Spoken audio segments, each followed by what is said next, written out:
लाखों सुझावों पर लंबे मंथन के बाद राष्ट्रीय शिक्षा नीति को स्वीकृत किया गया। देश भर में इसकी व्यापक चर्चा हो रही है। अलग अलग क्षेत्र के लोग, अलग अलग विचारधाराओं के लोग अपने व्यूज दे रहे हैं, राष्ट्रीय शिक्षा नीति को रिव्यू कर रहे हैं। ये एक हेल्दी डिबेट है।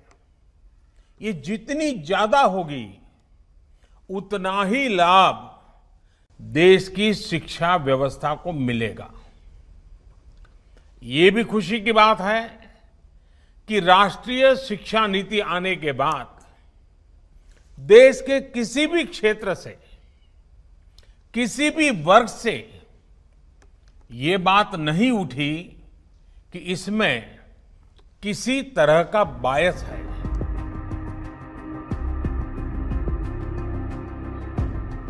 राष्ट्रीय शिक्षा नीति 21वीं सदी के भारत की, नए भारत की फाउंडेशन तैयार करने वाली है। 21वीं सदी के भारत को हमारे युवाओं और हमारे युवाओं को जिस तरह की एजुकेशन की जरूरत है, जैसी स्किल्स चाहिए, राष्ट्रीय शिक्षा नीति पर इन बातों पर विशेष फोकस है।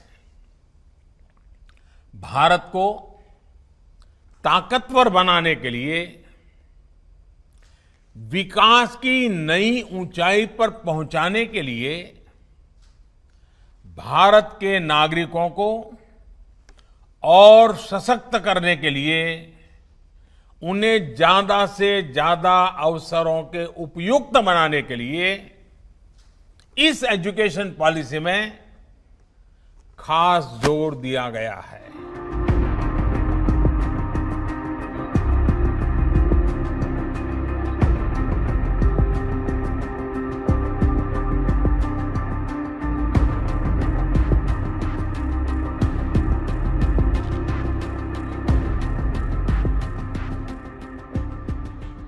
एक नई विश्व व्यवस्था खड़ी हो रही है। एक नया ग्लोबल स्टैंडर्ड भी तय हो रहा है। इसके हिसाब से भारत का एजुकेशन सिस्टम खुद में बदलाव करे, ये भी किया जाना बहुत जरूरी था। स्कूल करिकुलम के 10+2 स्ट्रक्चर से आगे बढ़कर अब 5+3+3+4 करिकुलम का स्ट्रक्चर देना इसी दिशा में एक कदम है। हमें अपने स्टूडेंट्स को ग्लोबल सिटीजन भी बनाना है और इसका भी ध्यान रखना है कि वे ग्लोबल सिटीजन तो बने, लेकिन साथ साथ अपनी जड़ों से भी जुड़े रहें। अभी तक जो हमारी शिक्षा व्यवस्था है उसमें व्हाट टू थिंक, मैं बहुत जिम्मेवारी से बोल रहा हूं, व्हाट टू थिंक पर फोकस रहा है, जबकि इस शिक्षा नीति में हाउ टू थिंक उस पर बल दिया जा रहा है। ये मैं इसलिए कह रहा हूं कि आज जिस दौर में हम, और ये दौर ऐसा है जहां इंफॉर्मेशन और कंटेंट की कोई कमी नहीं है, एक प्रकार से बाढ़ आई हुई है। हर प्रकार की जानकारी आपके मोबाइल फोन पर अवेलेबल है। जरूरी ये है कि कौन सी जानकारी हासिल करनी है, क्या पढ़ना है।